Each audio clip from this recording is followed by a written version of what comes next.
Assalamualaikum warahmatullahi wabarakatuh. Pada kesempatan kali ini kita akan belajar mengenai distribusi peluang kontinu. Kemampuan apa nanti yang diharapkan mahasiswa nanti bisa memahami distribusi peluang kontinu. Nanti kita akan membahas mengenai distribusi normal dan distribusi normal standar. Nah, apa itu nanti distribusi peluang kontinu? Distribusi peluang kontinu adalah peubah acak yang dapat memperoleh semua nilai pada skala kontinu.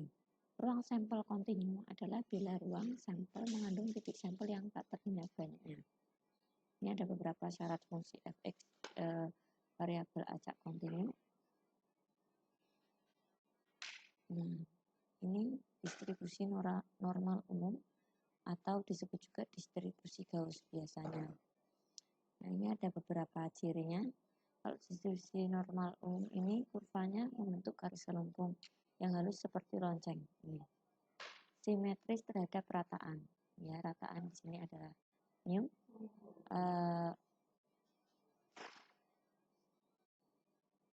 Kedua ekor atau ujungnya semakin mendekati sumbu absisnya, ini ya sumbu X, tetapi tidak pernah memotong. Jadi tidak pernah memotong, hanya mendekati. Jadi tidak gambarnya ini tidak sampai memotong absisnya enggak, tapi hanya mendekati. Jarak titik belok kurva tersebut dengan sumbu simetrisnya sama dengan theta. Ini sama dengan theta. Luas daerah di bawah lengkungan kurva tersebut dari kiri itu negatif tak hingga sampai positif tak hingga. Itu sama aja dengan 1 sampai dengan 100%. Seperti itu. Nah, ini distribusi normal. Sebuah variabel acak kontinu X dikatakan memiliki distribusi normal dengan parameter mu X dan theta X, di mana mu X-nya itu terletak di antara negatif tak hingga sampai tak hingga, dan theta X-nya itu lebih besar dari 0. Nah, tentu saja ada syaratnya jika fungsi kepadatan probabilitas dari X adalah sebagai berikut. Ini beberapa gambar. Kurva normal itu nanti bergantung pada parameter mu dan tetanya. Luas daerah di bawah lengkungan kurva tersebut tadi sudah disampaikan bahwa dari negatif tak hingga sampai dengan positif tak hingga. Ini gambar yang pertama, ini kurva, bisa dilihat perbedaannya ya, gambar 1, 2, 3. Gambar yang pertama itu gambar kurva normal dengan mu 1 kurang dari mu 2. Jadi karena mu itu terletak di absis ini, sumbu X, jadi mu 1 kan terletak di sebelah kiri ya, sebelah kiri mu 2. Mu 1 kurang dari mu 2. Theta 1 sama dengan theta 2. Nah, ini. Jadi besarannya itu sama. Gambarnya nanti jadi seperti ini. Terus gambar yang selanjutnya yaitu kurva normal dengan mu 1 sama dengan mu 2. Nah, ini. Jadi mu 1 sama dengan mu 2 di titik yang sama, dan theta 1 kurang dari theta 2. Theta 1 kurang dari theta 2. Nah, kita lihat ya, theta 1 ini adalah ini, lengkungannya ini. Theta 2 adalah yang lebih landai. Jadi semakin besar nilai tetanya itu nanti kurvanya lebih landai. Gambar yang ketiga, kita lihat kurva normal dengan mu 1 kurang dari mu 2. Ini mu 1-nya di sebelah kiri, mu 2 sebelah kanan. Theta 1 kurang dari theta 2. Theta 1 lebih agak tinggi gitu ya, sedangkan theta 2 itu agak melandai. Itulah perbedaannya. Kurva normal nanti bergantung dari besaran mu dan tetanya. Nah, terus apa itu tadi distribusi normal umum ya? Kita sekarang membahas mengenai distribusi normal baku atau disebut dengan Z. Sebentar. Nah, kenapa kok ada distribusi normal baku? Ini untuk kemudahan perhitungan, karena setiap masalah nanti akan memiliki rata-rata dan standar deviasi yang berbeda, maka dibuatlah kesepakatan atau nanti ini distribusi normal baku. Nah, distribusi diubah acak normal dengan rataan 0 dan standar deviasi 1 itu disebut distribusi normal baku. Notasinya yaitu N dalam kurung mu, theta gitu ya. Nah, itu karena ini adalah rataannya 0, jadi N 0, standar deviasinya 1 ya, 0,1. Nah, ini adalah distribusi normal baku. Distribusi normal variabel acak kontinu X dengan nilai-nilai parameter mu X dan theta X berapapun dapat diubah menjadi distribusi normal baku, kumulatif atau standar jika variabel acak atau variabel acak standar Zx ini menurut hubungan seperti ini. Nah, Zx sama dengan X min mu X dibagi dengan theta X. Jadi, kalau normal baku kita sudah membicarakan Z di sini ya. Tapi sedangkan normal standar, normal umum tadi adalah masih membicarakan Z. Masih membicarakan X. Nah, ini distribusi normal baku. Ini distribusi normal yang biasa ya, yang umum seperti ini. Nah, ini mu X di mana nilainya itu adalah dari negatif tak hingga ya. Tapi mu-nya itu nilainya kan macam-macam dan tetanya juga besarannya macam-macam. Nah, ini bisa diubah ke distribusi normal standar atau distribusi normal baku. Nah, ini sudah baku. Jadi ada satu tabel yang bisa digunakan untuk mengacunya, di mana mu-nya itu sama dengan 0 dan tetanya adalah sama dengan 1.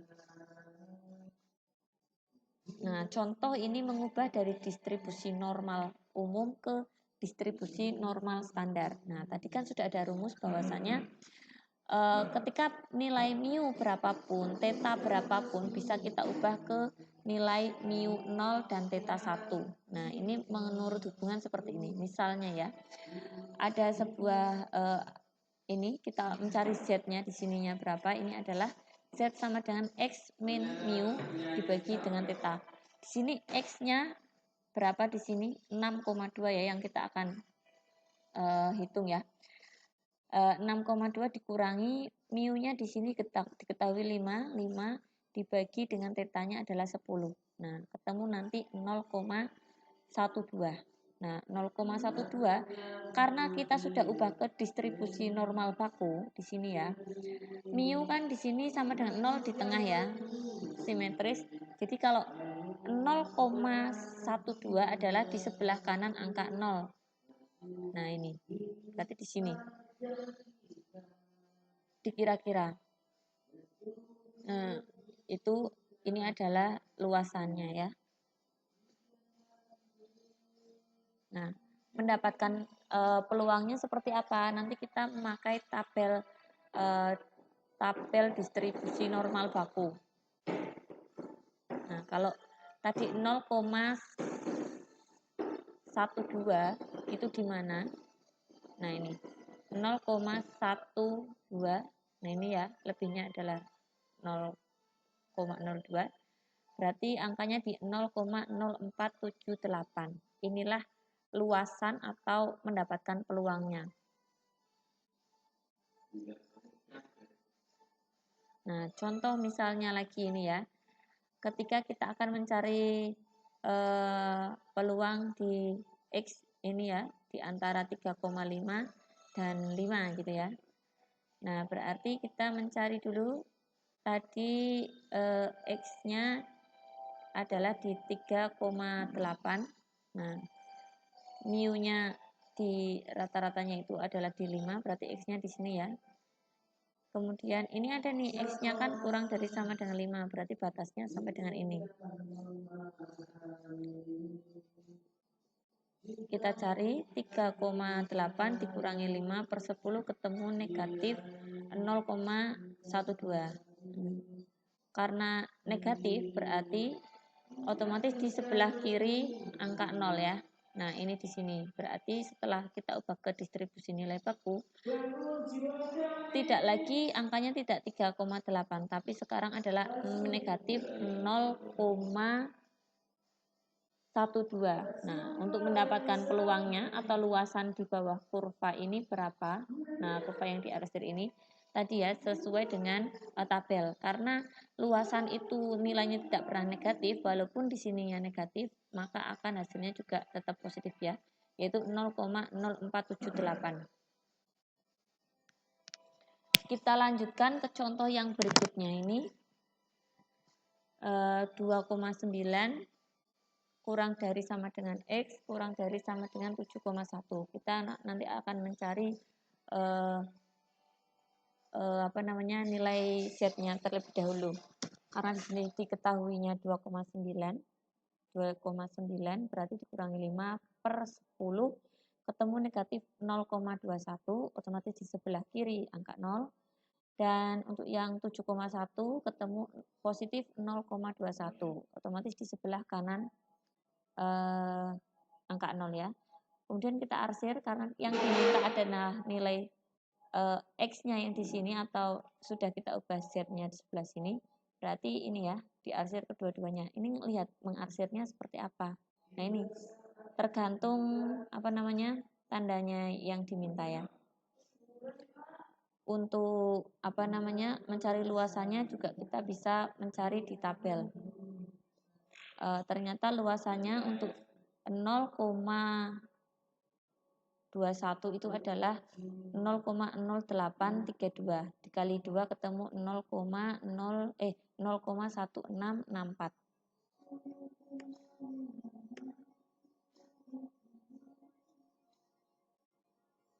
Ini contoh yang selanjutnya. Bagaimana kalau X lebih besar sama dengan 8. Nah, ini ya. Kita lihat 8 kan di kanan angka 5 ya. Lebih besar kan berarti yang diarsir di sebelah kanan semuanya. Karena ini batasnya tak terhingga seperti itu ya. Nah, kita lihat 8 itu X diubah ke Z, 8 ketemu 0,30. 0,30 itu di sebelah kanan ya.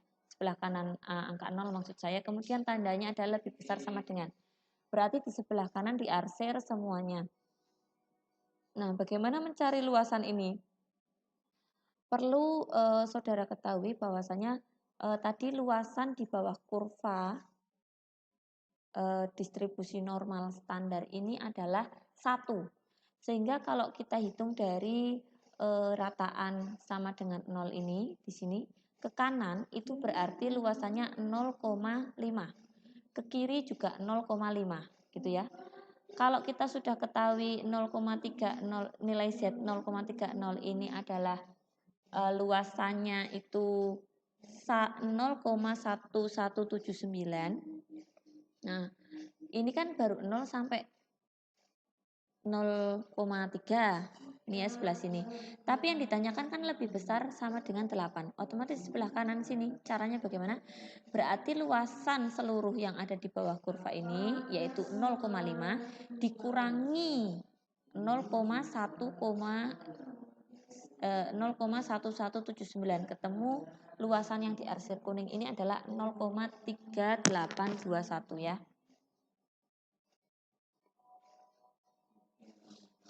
Kita contoh lagi ini 7,1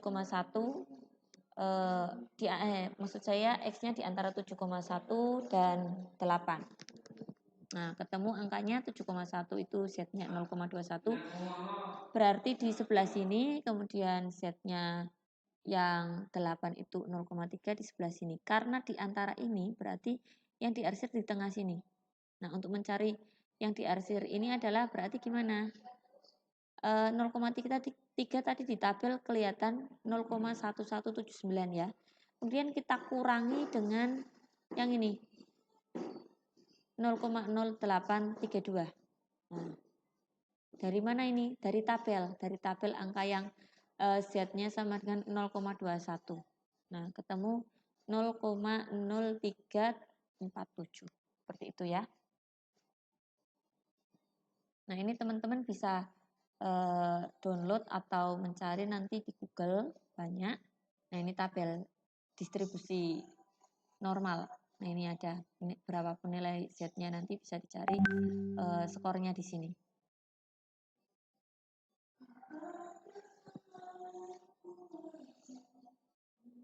Kita lanjutkan ya.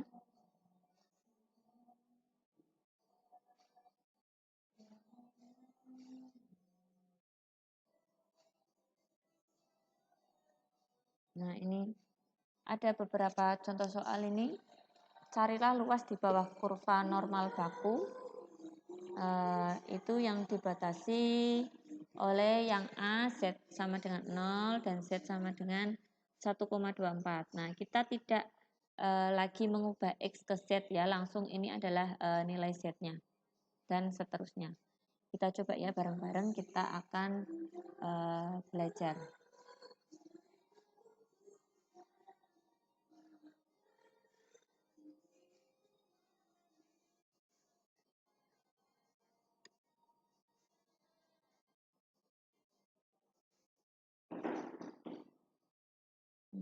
Bagaimana ya soalnya, sebentar.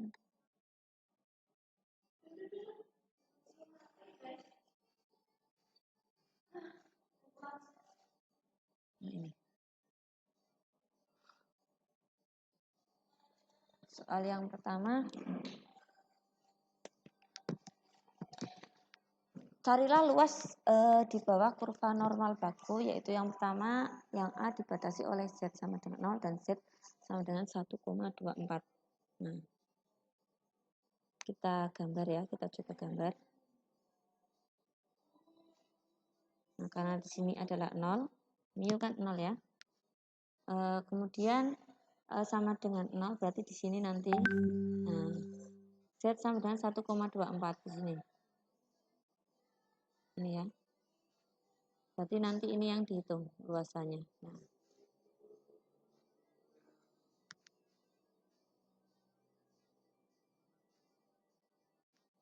Nanti ketemu, lihat di tabel ya.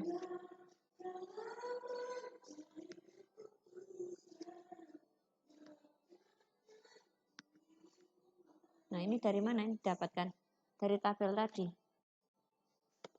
1,24 ya. 1,24. Nah, ini 0,3925. Gitu ya. Sekarang kita kerjakan yang B, dibatasi oleh Z min, ini 0 ya, min 0,76, berarti di sini min 0,76. Dan Z sama dengan 0, berarti sebelah kanan dibatasi oleh 0. Nah, ini di sini. Luasannya berapa? Nanti dilihat di tabel ya. L-nya ketemu 0,2764. Yang C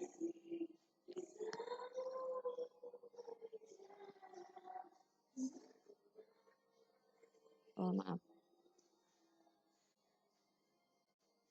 Yang dibatasi oleh ini ya, min 0,76 sampai dengan di sini 0,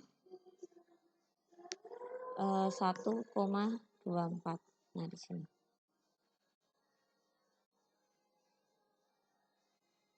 Ini ya. Berarti nanti nyari luasnya gimana? Berarti L-nya sama dengan ini ya, L1, ini L2, L1 tambah L2 ya. Ketemu yang ini kan tadi 0,2764, yang L2-nya adalah 0,3925, ketemu 0,6689. Tuh.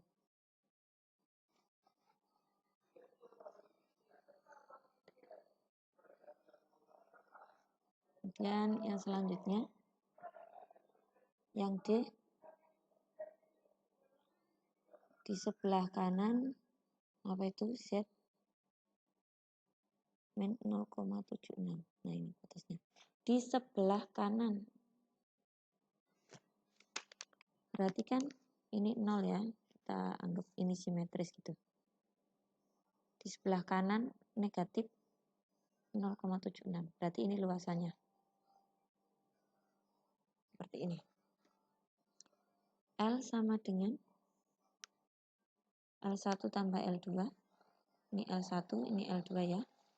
L1 tadi 0,2764. L2 berapa? Nah, kita tahu kan ini kan separuhnya kurva ya. Berarti 0,5.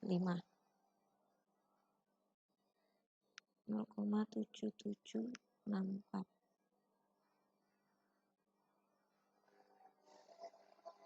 Yang E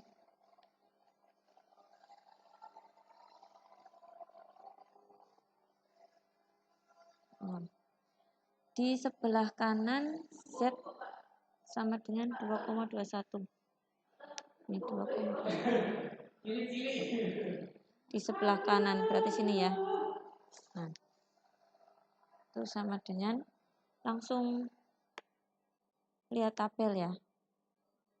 Karena ini di sebelah sini, ini kan berarti setengah luasan nih ya, setengah luasan, kemudian dikurangi ini, gitu kan? Berarti 0,5 dikurangi ini, luasan ini.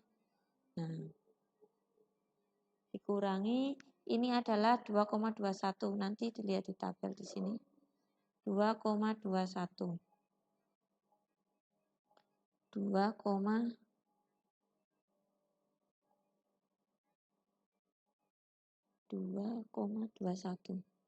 2,21 ini ya. 0,4661. 4861. 0,4864 tadi ya. Ketemu 0,0136.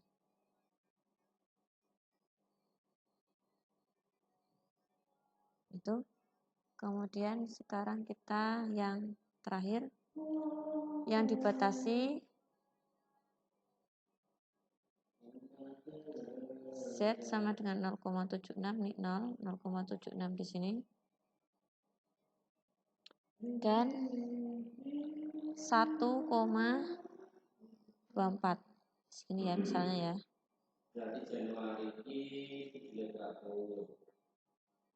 Nah, ini luasnya adalah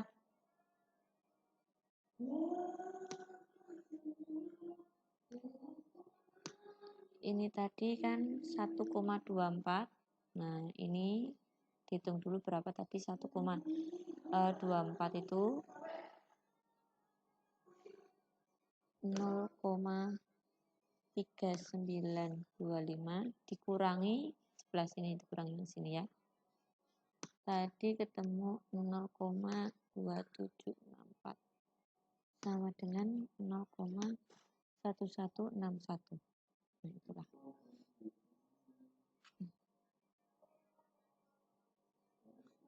Ini nanti saya lampirkan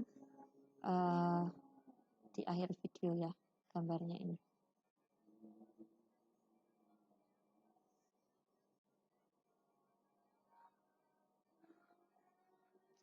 Kita lanjutkan dulu ya.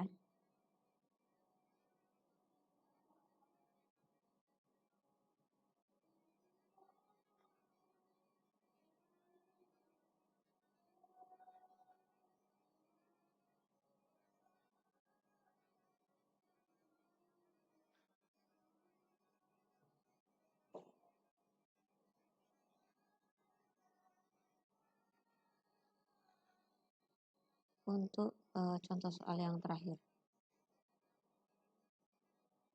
Nah ini. Rata-rata tinggi badan 2000 mahasiswa UNIS adalah 160 cm dengan deviasi baku 4 cm. Dengan menganggap bahwa data tersebut adalah populasi yang berdistribusi normal, carilah berapa banyak mahasiswa yang tinggi badannya lebih dari 166 cm. Kita akan mentransformasi ini karena ini adalah rata-ratanya, ini ya, rata-rata, dan eh, nilai tetanya itu tidak tidak 0 dan 1, maka kita akan mengubahnya ke distribusi normal baku ya. Tadi menggunakan rumus Z sama dengan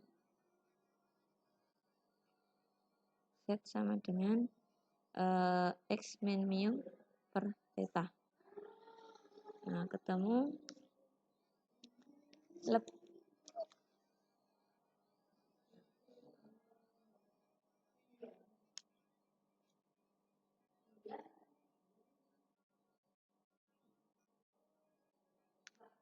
mu-nya ini berapa ini? Ini ya, di sini rata-rata 160 per theta. Tetanya ini 4 ya. Ketemu 1,5. 1,5 ini gimana? Apa namanya? Gambarnya. Ini kan 0. 1,5 berarti di sini ya. Ini adalah lebih dari ini, berarti lebih dari di sebelah kanan. Nah, di sebelah kanan sudah, tinggal dicari luasnya. Berarti ini 0,5 dikurangi nilai tabel dari 1,5. Kita lihat 1,5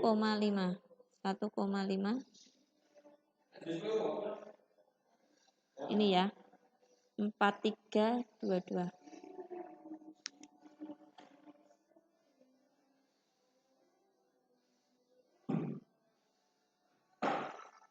Oke, 2.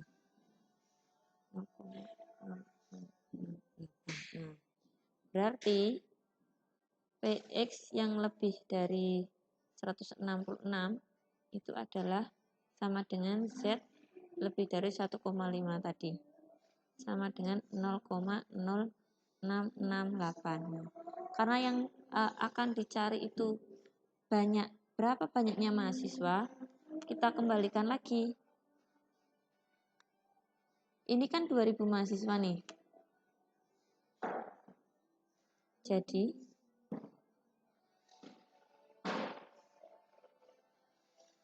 banyaknya mahasiswa yang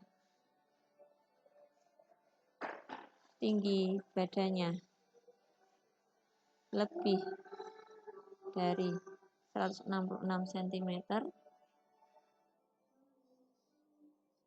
adalah 0,0668 dikalikan 2000 mahasiswa sama dengan 134 orang. Itu saja yang bisa saya sampaikan, kurang lebihnya mohon maaf, semoga bermanfaat. Assalamualaikum warahmatullahi wabarakatuh.